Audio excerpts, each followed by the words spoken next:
भगवान के लिए कहा था। तो चोरों ने ऊपर देखा तो मलुक बैठा, बोले नीचे उतर। अब वो डरे, बोले नहीं उतरूंगा। बोले नीचे उतर, बोले नहीं उतरूंगा। यदि तू नीचे नहीं उतरा तो नीचे से ही गोली मारे। मलुक डरा, नीचे उतरा, सामने बैठा, बोल बैठ। अब जितने भी व्यंजन, जितने भी पकवान बनाए थे सब पत्तल पर परोसे और मलुक से कहा खा। और मलुक तो घर से बाट लगाकर आया था, शर्त लगाकर आया था कि मुझे तो खाना ही नहीं है। अब वो मना करे, जब मना करे तो चोरों का विश्वास और दृढ़ हो जाए। बोले जरूर इसमें जहर है इसलिए नहीं खा रहा। तो चोर कहने लगे एक डंडा नहीं खाया तो हम मारे। बोले मार दो चाहे नहीं खाऊंगा। अब चोरों ने मारी लाठी। अब चोरों की लाठी जब लगी तो मलुक डर गया कि ये तो मार डालेंगे, खाना शुरू कर गया। अब मना करे फिर लाठी पड़े, फिर खाए। अब वो मना करे फिर लाठी पड़े। लाठी मार मार के चोरों ने सारे पकवान उसको खिलाए। जब उसका पेट भर गया है तो 1 घंटे तक चोरों ने उसे यहाँ बिठा कर रखा। जब देखा इसको कुछ नहीं हुआ, मतलब इस भोजन में जहर नहीं है, तो छोड़ दिया। मलुक भागा यहाँ से, घर में गया है। सबसे पहले अपने घर के मंदिर में साष्टांग दंडवत प्रणाम किया। माता को लगा कि इसको क्या हो गया, ये तो कभी मत्था भी ढंग से नहीं देखता था, नहीं आज ये दंडवत प्रणाम कर रहा है, एकाएक इसको क्या हो गया। बोले बेटा तेरे में ये बदलाव कहाँ से आ गया, तेरे अंदर ये आस्था कहाँ से आ गई, तेरे अंदर ये विश्वास कहाँ से आ गया। बोले माँ आप सत्य कहते थे कि भगवान सबको खिलाता है, वही सबका भरण पोषण करता है। मैं तो घर से निकला था कि कुछ खाऊंगा नहीं, पर मां सत्य कहता हूँ आज तो मुझे लाठियां मार मार के उन्होंने खिलाया है। यहाँ मलुक जी ने दोहा लिखा है, बड़ा प्रचलित है कि अजगर करे न चाकरी, पंछी करे न काम, दास मलुका कह गए सबके दातारा। अजगर किसी के यहाँ नौकरी करने नहीं जाता। देखा किसी को कि किसी के यहाँ अजगर पानी भरने आया या कोई कुछ काम करने आया हो कि तो, लेकिन वो अजगर चाहे गुफाओं में पड़ा रहता है, कंदराओं में, बिल में पड़ा रहता है, फिर भी उस अजगर के भोजन की व्यवस्था भगवान करते। पंछी करे ना करता, पक्षी किसी के यहाँ कोई कार्य नहीं करता। जितने भी पक्षी देख रहे हो ये किसी के काम नहीं करते, लेकिन इन छोटे छोटे पक्षियों की, बड़े बड़े पक्षियों की, हर एक जीव जंतु का भरण पोषण मेरे गोविंद कर देते हैं, मेरे ठाकुर जी कर देते हैं। जब वो एक चिंटी को भी भोजन की व्यवस्था कर सकते हैं, पक्षी के भोजन की व्यवस्था भी कर सकते हैं, हाथी के भोजन की व्यवस्था भी कर सकते हैं, तो क्या हमारी व्यवस्था नहीं करेंगे। दास मलुका कह गए सबके दाता राम। इसलिए मलुक दास जी ने कहा कि सबको खिलाने वाला वो नारायण है, वो प्रभु है। माता सुनीति ने कहा बेटा पूर्ण विश्वास के साथ तुम जंगल में जाओ, जंगल में तुम्हारे भोजन की व्यवस्था भी भगवान करेंगे और उनका साक्षात्कार भी तुम्हें होगा। माँ ने आशीर्वाद दिया है, ध्रुव जी ने माँ के आशीर्वाद को धारण किया है और चले हैं। अब जैसे ही भक्ति पथ पर निकले हैं, भगवान को चिंता हो गई अपने परम लाडले भक्त की। क्योंकि बंधु याद रखना, 10 कदम यदि तुम भक्ति मार्ग में निकलते हो तो सैकड़ों कदम मेरा बांकी बिहारी तुम्हारी ओर आता है। निकलना मुश्किल है, संकल्प लेना मुश्किल है।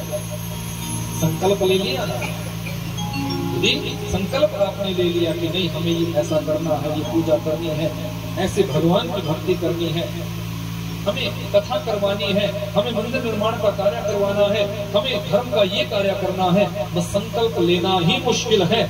फिर संकल्प को पूरा करने के लिए ठाकुर जी अपने आप भक्तों को भेज देते हैं कि जाओ इनके संकल्प को पूरा करो।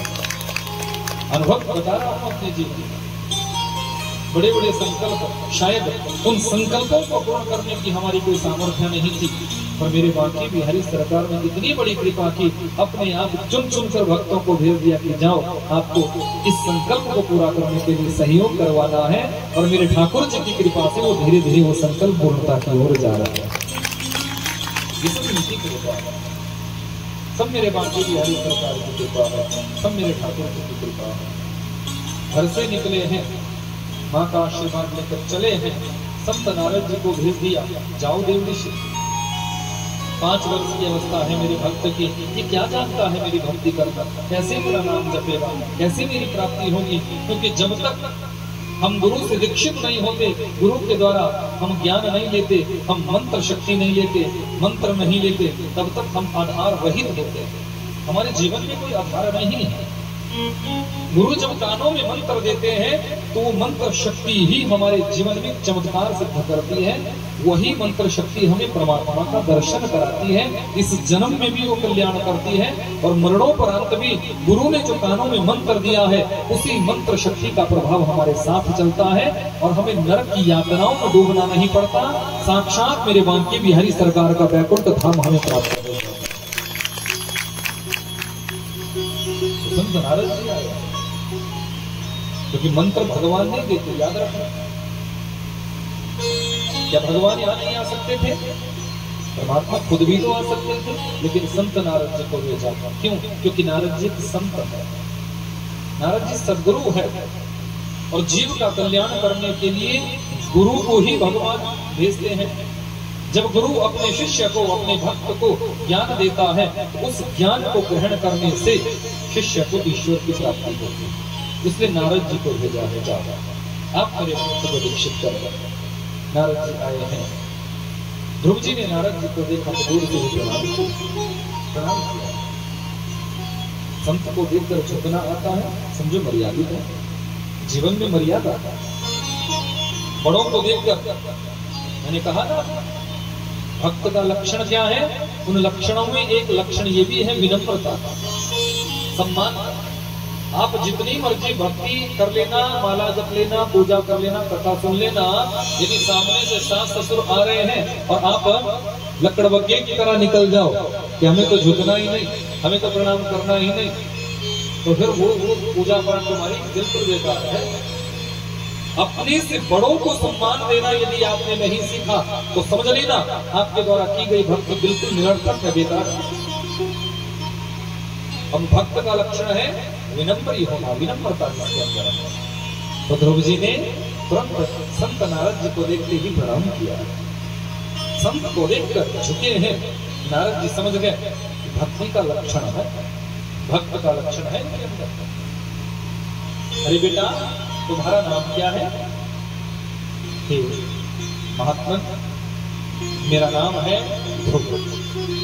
अच्छा बेटा तुम्हारे पिता का नाम? हे महात्मा मेरे पिता का नाम है राजा उत्तान का। अच्छा कहाँ जा रहे हो? जंगल में। क्यों? भगवत साक्षात्कार करने के लिए, परमात्मा का दर्शन करने के लिए। अरे बेटा जंगल में और भगवान? अरे जंगल में तो शेर और चीता रहता है, नाश्ता कर जाएगा तुम्हारा। ध्रुव जी ने बड़ी ऊंची बात कह दी। मेरी माँ कहती है कि शेर और चीते में भी परमात्मा का ही वास होता है। देखो विश्वास की परिपक्व हो। मैंने कहा ना कि चिंटी में भी ईश्वर को देखो, हाथी में भी ईश्वर को देखो, शेर में भी ईश्वर को देखो। हर जीव में जब आप ईश्वर देखोगे तो परमात्मा तुम्हारे ऊपर प्रसन्न हो जाएगा। मैं देखूं जिस ओर सखीरी सामने, हर जगह आपको अपना इष्ट ही दिखाई देना चाहिए, अपना प्रभु ही दिखाई देना चाहिए। नारद जी ने देख लिया कि विश्वास है। अच्छा बेटा एक बात बताओ, घर में कितनी बार भोजन करते थे? 5 बार, 10 बार, 20 बार। जब जब मन करता था तब तब बड़े प्रेम से मैया की गोदी में बैठकर मैं प्रेम से पाता था। अरे वही तो मैं कहना चाह रहा हूँ कि जंगल में तुम्हारी माँ नहीं बैठी है जो तुम्हें भोजन कराएगी, वहां तो मैया थोड़ी भी बैठी है कि तुम्हें भोजन कराएगी। तो ध्रुव जी ने बड़ी सुंदर बात कह दी। महात्मा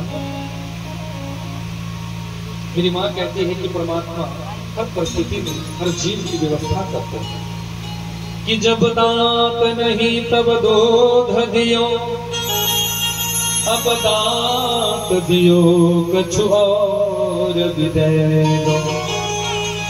बच्चे का जन्म बाद में होता है, अभी बच्चा माँ के गर्भ में होता है, पर बच्चे के दूध की व्यवस्था परमात्मा पहले कर देते हैं। जन्म बच्चे का बाद में होता है, मातृ स्तनों में दुग्ध की धार पहले छलक जाती है।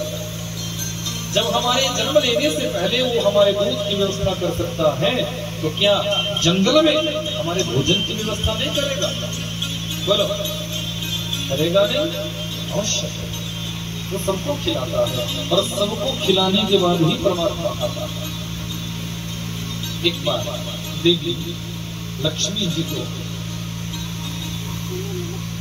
लगा कि मैं प्रभु को भोजन खिलाऊं, तो बड़े से थाल में भोजन सजाया है, 56 प्रकार का भोग सजाया और प्रभु के सामने लेकर आ गया। बोले, प्रभु गर्मा गर्म भोजन है, प्रेम से पालो।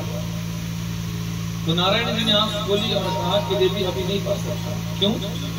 क्योंकि अभी मेरे कुछ भक्त भूखे हैं, इसलिए उनके बिना मैं कैसे खा सकता हूँ। लक्ष्मी जी ने कहा, प्रभु बात बताओ, क्या सच में ही आप सबको खिलाने के बाद ही खाते हैं? बोले, हाँ, जब तक मेरा हर एक भक्त भोजन न कर ले तब तक मैं पाता नहीं। जब सबके भोजन की व्यवस्था हो जाती है, उसी के बाद मैं कुछ पाता था। देवी लक्ष्मी जी को लगा कि मुझे परीक्षा करनी चाहिए। अंदर गई है, भोजन का थाल रखा, क्या देखती है? कुछ चिंटियां चल रही थी। देवी लक्ष्मी जी ने एक थाली डिब्बा लिया और उन चिंटियों को उस डिब्बे में भर दिया और उस डिब्बे को पकड़ा हुआ ध्यान से उनको देख रही है। इसी में है। थोड़ी देर देखा और उसके बाद ऊपर से डिब्बे का ढक्कन लगा दिया, बंद कर। अब थोड़ी देर बाद फिर भोजन का थाल उठाया, प्रभु के पास गई है। प्रभु, यदि आपके सारे भक्तों ने भोजन पा लिया हो तो अब भोजन पाइए। भगवान ने कहा, हाँ देवी, अब लाओ। अब मेरे हर एक भक्त के भोजन की व्यवस्था हो चुकी है, मुझे भोजन पाना। भगवान भोजन करने लगे। पहला निवाला हाथों में लिया था। जैसे ही पहला निवाला लेने लगे हैं, देवी लक्ष्मी जी ने कहा, प्रभु ध्यान से देख लो, कहीं कोई छोटे मोटे भक्त भी आपको भूखे तो नहीं। भगवान मुस्कुराए और भगवान ने कहा, ना देवी ना, अब तो सब भक्तों की भोजन की व्यवस्था हो चुकी है, सब जीवों की भोजन की व्यवस्था हो चुकी है। देवी लक्ष्मी दौड़ कर गई है और अंदर से उस डिब्बे को लेकर आई है जिसमें उनकी चिट्ठियों को बंद किया हुआ था। प्रभु, आपने कहा कि सबकी भोजन की व्यवस्था हो गई है, पर इस डिब्बे में मैं जो आपको दिखाना चाहती हूँ वो तो अभी तक भूखी है। भगवान ने कहा, देवी क्या? बोले, देखो, मैंने इस डिब्बे में कुछ चिंटियां भरी थी, चिंटियों को बंद किया था, उनकी भोजन की व्यवस्था अभी तक नहीं हुई, और आपने कहा कि मेरे सब जीवों की भोजन की व्यवस्था हो गई है। भगवान ने मुस्कुराते हुए कहा, देवी डिब्बे के ढक्कन को खोलो तो सही। और जैसे ही देवी लक्ष्मी जी ने डिब्बे के ढक्कन को खोला है तो आश्चर्य क्या देखती है?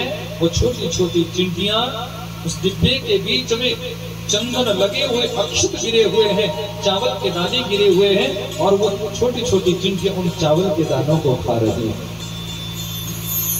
देवी लक्ष्मी कहने लगी कि मैंने खुद ये डिब्बा खाली रखा था और इस खाली डिब्बे में इन चिंटियों को बंद किया था, इस डिब्बे के अंदर ये चावल कहाँ से आए?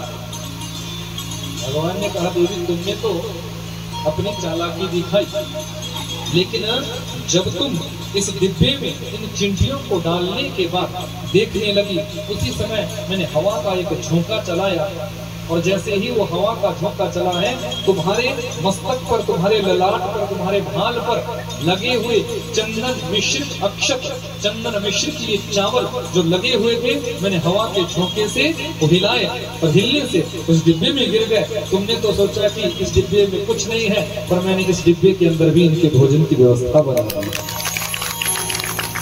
यह परमात्मा का विश्वास। वो हर जीव की व्यवस्था करता है, वो चिंटी के भोजन की व्यवस्था करता है तो हाथी के भोजन की व्यवस्था भी करता है। वो कभी किसी को भूखे नहीं रहना है, बस विश्वास होना चाहिए। संत नारद जी ने तुरंत ध्रुव जी को अपने गले से लगा दिया है, बेटा तुम्हारा तो विश्वास परिपक्व है, पर बेटा बिना दीक्षा से परमात्मा की प्राप्ति कैसे होगी? आपको तो गुरु बनाना पड़ेगा, आपको तो मंत्र शक्ति लेनी पड़ेगी। ध्रुव जी चरणों में गिर गए, आपसे बड़ा गुरु हो सकता है क्या कोई? आपसे बड़ा ज्ञानी कोई और हो सकता है क्या? आप ही मेरे गुरु बनो ना, आप ही मुझे मंत्र शक्ति दे दो ना। संत नारद जी ने आज ध्रुव जी के कानों में ओम नमो भगवते वासुदेवाय इस मंत्र को दिया। इस मंत्र को दिया, कहा बेटा जाना यमुना जल का आचमन करना, और यमुना जल का आचमन करने के बाद निधिवन में इसी मंत्र को गाना। इसी मंत्र शक्ति के प्रभाव से बिना विश्वास से कभी वो नहीं मिलता। पूर्ण विश्वास, हमें भक्ति में विश्वास होना चाहिए। पूर्ण विश्वास से जब हम भजन करते हैं तो मेरे सर्वेश्वर सरकार की कृपा हो जाती है। भक्त वत्सल भगवान की, बाकी हरिलाल की, नंदनंदन सरकार की। ध्रुव जी गुरु के आदेश को, गुरु के वचनों को हृदयंगम करके पहुंचे हैं श्रीधाम वृंदावन में, निधिवन में सुंदर पवित्र आचमन किया है यमुना जल का, और जो मंत्र दिया था उस मंत्र को जपना प्रारंभ किया है कि त्रिरात्रांते प्राप्ते कपित्थ बदराशना। ध्रुव जी ने अपनी साधना प्रारंभ की। साधना का पहला महीना जब प्रारंभ हुआ है तो 3 दिनों तक ध्रुव जी कुछ खाते नहीं है, और 3 दिनों के बाद जंगल से कुछ फल तोड़ते हैं और वही फल पाकर जो है भजन करते हैं। ध्रुव जी की साधना का दूसरा महीना प्रारंभ हुआ। 6 दिनों तक कुछ पाते नहीं।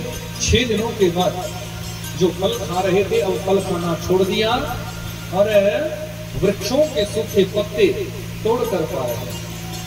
ध्रुव जी की साधना का तीसरा महीना प्रारंभ हुआ। 9 दिनों तक कुछ पाते नहीं। 9 दिनों के बाद अब फल खाना भी छोड़ दिया, पत्ते खाना भी छोड़ दिया, अब मात्र यमुना जल का आचमन करके भजन कर रहे हैं। ध्रुव जी की साधना का चौथा महीना प्रारंभ हुआ। अब फल खाना भी छोड़ दिया, पत्ते खाना भी छोड़ दिया, जल पीना भी छोड़ दिया, मात्र वायु पीकर श्वास लेकर भजन कर रहे हैं। श्वास लेकर बस भजन कर रहे हैं, कुछ नहीं ले रहे हैं, श्वास ले रहे हैं, श्वास भर रहे हैं, भजन चल रहा है। कि पंचमे मास्यनु प्राप्ते जित श्वासो जितात्मजः ध्यायेन ब्रह्म पदैकेन तस्थौ स्थाणुरिवाचल। ध्रुव जी की साधना का जैसे ही 5वां महीना प्रारंभ हुआ, अब जो श्वास लेकर भजन कर रहे थे उन श्वासों को भी अपने ब्रह्म रंध्र में स्थापित किया, प्राण वायु को अपने ब्रह्म रंध्र में स्थापित किया है, श्वासों को रोक लिया। ध्रुव जी ने जैसे ही अपने श्वासों को रोका है, चराचर सृष्टि का श्वास अवरुद्ध हो गया। परमात्मा का परम लाडला भक्त अवस्था मात्र 5 वर्ष की थी। भजन करते करते 5 महीने व्यतीत हुए हैं। 5वें महीने में श्वास लेना भी बंद कर दिया, प्राण वायु अवरुद्ध हो गई, चराचर सृष्टि का श्वास अवरुद्ध हो गया है। जड़ चेतन सब श्वास नहीं भर पा रहे हैं। देवता ब्रह्मा जी के पास चले गए, हे ब्रह्मदेव आप जल्दी से कुछ करो, हमें श्वास नहीं लिया जा रहा है, हम श्वास नहीं भर पा रहे हैं, हम सभी बेमौत मारे जाएंगे, हमें श्वास लेने में बड़ी कठिनाई हो रही है।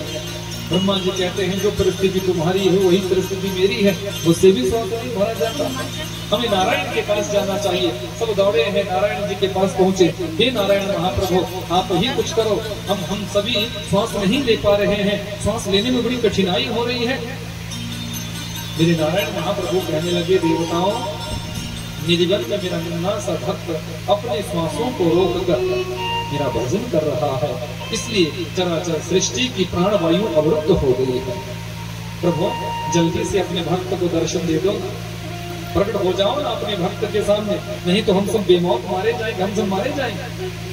भगवान ने बड़ी ऊंची बात कह दी कि हे देवताओं मैं अपने ध्रुव जैसे भक्त को दर्शन देने नहीं जाता, वरन मैं भी अपने परम लाडले भक्त का दर्शन करने जाता हूँ, मैं भी उसके दर्शन करता हूँ। मेरे बारात प्रभु ध्रुव जी के सामने प्रकट हो गए, पर यहाँ नारद जी ने जिस झांकी को हृदय में बसाया था, नारद जी के द्वारा बसाई गई झांकी को अंदर अपने मन में ही ध्रुव जी देख रहे हैं, समस्त इंद्रियों को अंतर्मुखी किया हुआ, आंख बंद है, उसी झांकी का दर्शन कर रहे हैं, आनंदित हो रहे हैं, प्रसन्न हो रहे हैं। लेकिन बाहर भगवान खड़े हैं, भगवान सोचते हैं कि जब मैं सामने आ गया हूँ तो आंख बंद करने का क्या मतलब, फिर तो मुझे नहीं हारे, मुझे देखे। हम लोग कई बार गलती करते हैं, मंदिर में आप जाते हो ना, कई लोग मंदिर में जाएंगे, मूर्ति के सामने पहुंचते आंख बंद कर लेते हैं। मूर्ति के सामने जाकर कभी आंख बंद मत करो, विग्रह के सामने जाकर कभी आंख बंद मत करो, क्योंकि मंदिर में जाकर यदि आप आंख बंद कर लेते हो तो देखोगे क्या? मन में हो सकता है कि आपके कई विचार आ जाए, कुछ और दिखने लग जाए। तो सामने यदि बिहारी जी है, सामने यदि ठाकुर जी है, तो ठाकुर जी का दर्शन करो, क्योंकि जब मंदिर में जाकर आप ठाकुर जी का दीदार करते हो, दर्शन करते हो, तो बाद में जब आप अपने नित्य नैमित्तिक जीवन में रहेंगे तो दर्शन किसका करोगे? तो उस समय जो तुम मंदिर में जाकर ठाकुर जी को निहारते हो, ठाकुर जी का दीदार करते हो, उनका दर्शन करते हो, जब अपने घर में होते हो तब आंख बंद करके ध्यान लगाना चाहिए। अब जो मंदिर में आपने दर्शन किया था उस समय आपको ठाकुर जी को अपने हृदय में उनका दर्शन करना चाहिए। ये गलती कभी नहीं करनी चाहिए कि मंदिर में जाओ और आंख बंद कर लो, नहीं। भगवान के सामने जब जाओ तो आंखें खुली रखो, अपनी आंखों से उन्हें निहारना है, आंखों से उनका दीदार करना है, और उस झांकी को अपने चित्त में, अपने हृदय में उतारना है। तब जाके वो झांकी हृदय में उतरेगी, तब जाके आप अपने एकांत में, आप अपने अकेलेपन में उनका दर्शन कर सकते हो। तो भगवान ने सोचा कि मेरा भक्त तो आंखें नहीं खोल रहा है, पहले अंदर की झांकी को हटाना पड़ेगा। तुरंत भगवान ने अंदर की झांकी को हटाया। जैसे ही अंदर की झांकी हटी है, ध्रुव जी हड़बड़ाए हैं, आंख खोली तो सामने चतुर्भुज नारायण का दर्शन किया है। बोले नारायण भगवान की, मेरे नारायण का साक्षात्कार। भक्त भगवान को देख रहा है और भगवान भक्त को देख रहा है। न तो ध्रुव जी कुछ बोल रहे हैं और न ही भगवान कुछ बोल रहे हैं। ध्रुव जी विचार करते हैं, बोलूं क्या, कि बोलना आता ही नहीं। जब बोलना आता ही नहीं तो बोलूं क्या? अवस्था 5.5 वर्ष की हुई है, अब बोलना कुछ आता ही नहीं तो बोलूं क्या? पंगुमलंघयते गिरिं यत्कृपातमहं वन्दे परमानंद माधव। बड़े से बड़ा मूक व्यक्ति वाचाल हो जाता है ईश्वर कृपा से। बड़े से बड़ा लंगड़ा व्यक्ति सहज पर्वतों को लांघ जाता है ईश्वर कृपा से। भगवान की कृपा हो जाए तो क्या नहीं हो सकता। परमात्मा की यदि भक्त के ऊपर कृपा हो जाए तो हर संकट आसान हो जाता है, हर दुख ईश्वर दूर कर देते हैं। दुख जीवन में आएगा जरूर, क्योंकि दुख आते हैं प्रारब्ध के कर्मों से, दुख प्रारब्ध के कर्मों से आते हैं, लेकिन उन दुखों को सहन करने की शक्ति भगवान हमें देते हैं यदि हम भगवान के भक्त हैं। याद रखें कि कर्मणा जायते जंतुः कर्मणैव विलीयते, सुखम दुखम भयम क्षेमं कर्मणैवाभिपद्यते। कर्म जैसा करोगे वैसा फल मिलेगा। सुख और दुख भी कर्मों से ही आते हैं। पर यदि आपके जीवन में भक्ति है, परमात्मा का यदि आप नाम जपते हैं, उपासना करते हैं, उनकी भक्ति करते हैं, तो जीवन में आया हुआ दुख भी हवा के झोंके की तरह निकल जाएगा और तुम्हारे अंदर उस दुख को सहन करने की शक्ति मेरा बाकी बिहारी प्रदान करा देगा। मेरा ठाकुर तुम्हारे जीवन में शक्ति देगा। लेकिन बस भगवान को हम ढूंढने का प्रयास करें। एक निवेदन किया करो कि प्यारे आपका दीदार हो जाए, आपका दर्शन हो जाए। जैसे ध्रुव जी को भगवान का दर्शन हुआ ना, ऐसे पुकारना चाहिए कि प्यारे अब आन मिलो।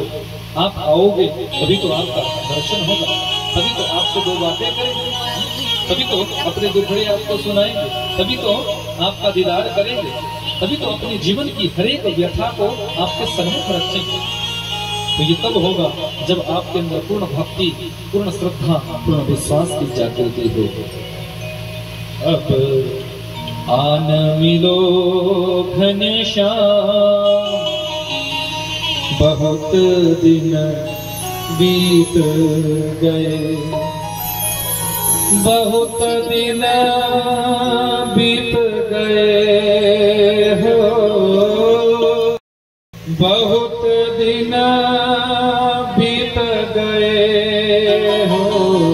अब आन मिलो घनश्याम, बहुत दिन बीत गए अब आनंद लो निवेदन करो प्यारे अब आनंद लो घनश्याम बहुत दिन बीत गए अब आनंद लो घनश्याम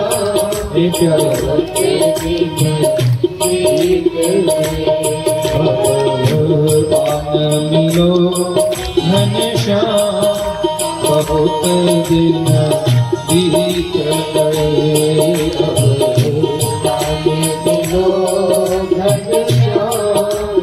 मिलो हरि बोल। दोनों हाथ उठाकर भाव से ताली से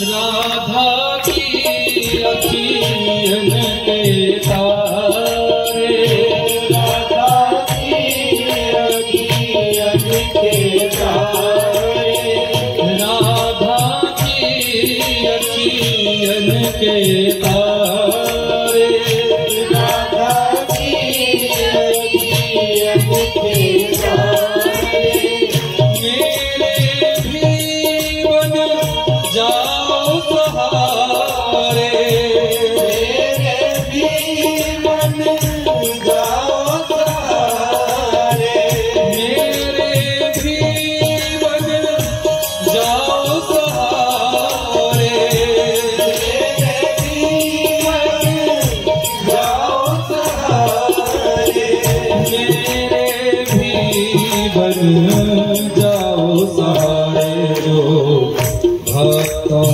के भगवान बहुत दिन बीत गए अब आज मिलो घनश्याम बहुत दिन बीत गए अब आज मिलो घनश्याम बहुत दिन बीत गए।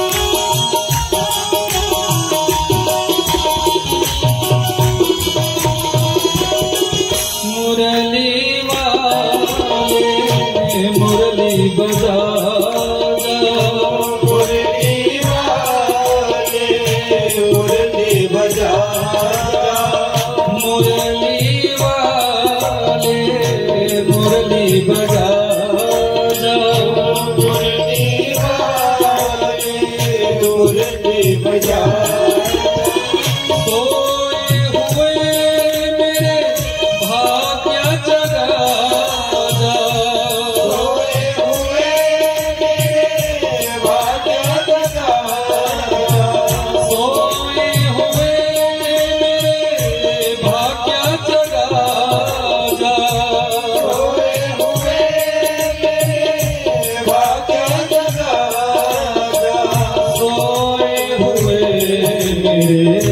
भाग्य जगा जाओ मीरा के घनश्याम बहुत दिन बीत गए अब आज मिलो घनश्याम बहुत दिन बीत गए, अब आज मिलो घनश्याम, बहुत दिन बीत गए।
प्यारो राधा रमण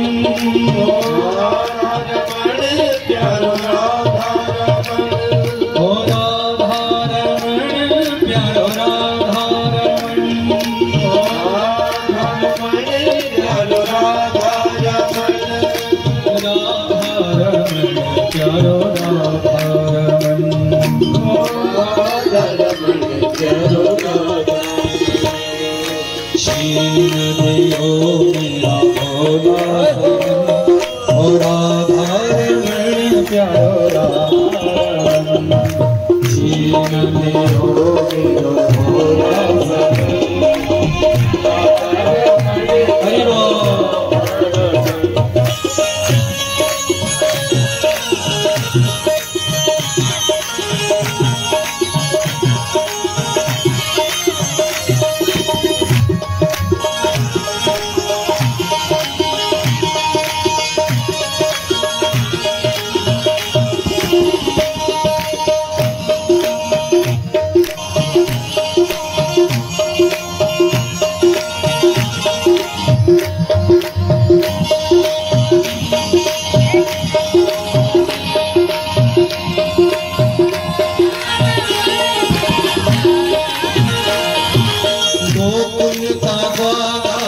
ब्रिज का बसैया वो ब्रिज का बसैया गोकुल का द्वारा वो ब्रिज का बसैया गोकुल का द्वारा वो ब्रिज का बसैया सखियों का मोहन माता कन्हैया सखियों का मोहन माता कन्हैया गोकुल का वो ब्रिज का बसैया सखियों का मोहन माता कन्हैया सखियों का मोहन माता कन्हैया भक्तों का जीवन और निर्धन का धन भक्तों का जीवन और निर्धन का धन राधा रमण प्यारो राधा शीन दियो मेरा भोला सहन हो राधा रमण प्यारो राधा रमण शीन दियो मेरा भोला सहन हो राधा रमण प्यारो